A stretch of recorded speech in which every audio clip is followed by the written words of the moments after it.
बिहार में अब सभी पार्टियां लोकसभा चुनाव की तैयारी में जुट गई है।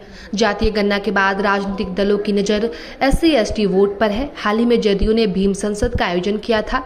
इसके बाद बिहार भाजपा अब 7 दिसंबर को भाजपा अम्बेडकर समागम का आयोजन कर रही है। बताया कि पटना के मिलर हाई स्कूल में होने वाले अम्बेडकर समागम को लेकर भाजपा के मुख्य प्रवक्ता और पूर्व मंत्री जनक राम को अहम दायित्व सौंपी गई है। जनक राम ने कहा कि ये समागम कई मायनों में खास होगी।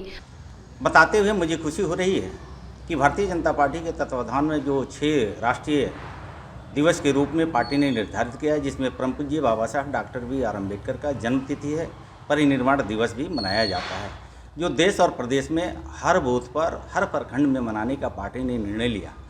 इसके पहले पूर्व में देखा गया सरकारें किसी की भी रही हो, महागठबंधन की सरकार रही हो, कांग्रेस की सरकार रही हो, कांग्रेस के तो ज़माने में बाबा साहब अम्बेडकर की लिखी हुई पुस्तकों को भी दबाने का और प्रतिबंध लगाने का उनका आरोप रहा है और कभी भी बाबा साहब अम्बेडकर के प्रति उनका सोच और समझ अच्छा नहीं रहा। बाबा साहब अम्बेडकर को दबा करके उनकी लिखी हुई पुस्तकों को न प्रकाशित हो, इसके लिए कांग्रेस के लोगों ने बहुत कुत्सित मानसिकता से प्रयास किया।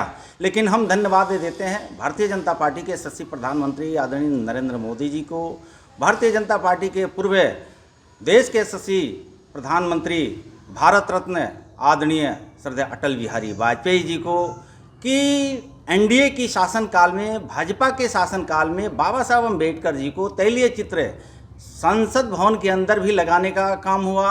इतना ही नहीं, आदमकद देश में बड़े बड़े जो लगा है, भारतीय जनता पार्टी के तत्वाधान में लगा है, विरोधियों को यानी विरोधी दल के नेताओं को बाबा साहब अम्बेडकर का नाम लेने का कोई अब अधिकार नहीं बनता है। उनके नाम पर अब वोट की राजनीति करना विरोधी नेताओं को बंद करना चाहिए। हम धन्यवाद देते हैं भारतीय जनता पार्टी के यशस्वी प्रदेश अध्यक्ष आदरणीय सम्राट चौधरी जी के नेतृत्व में, जो 6 तारीख को बाबा साहब अम्बेडकर का परिनिर्वाण दिवस मनता है, तो 7 तारीख को पटना के मिलर हाई स्कूल के मैदान में भारतीय जनता पार्टी के तत्वाधान में आदरणीय सम्राट चौधरी जी के नेतृत्व में बृहद एक अम्बेडकर समागम का कार्यक्रम रखा गया है। हम गोपालगंज जिला वासियों सहित बिहार प्रदेश वासियों को दबे कुचले वंचित समाज के बाबा साहब का जो सपना था, वो सपना को साकार करने के लिए भारतीय जनता पार्टी ने आप सभी समाज के साथ साथ अनुसूचित जाति के भाई और बहनों से आग्रह और अपील करता हूं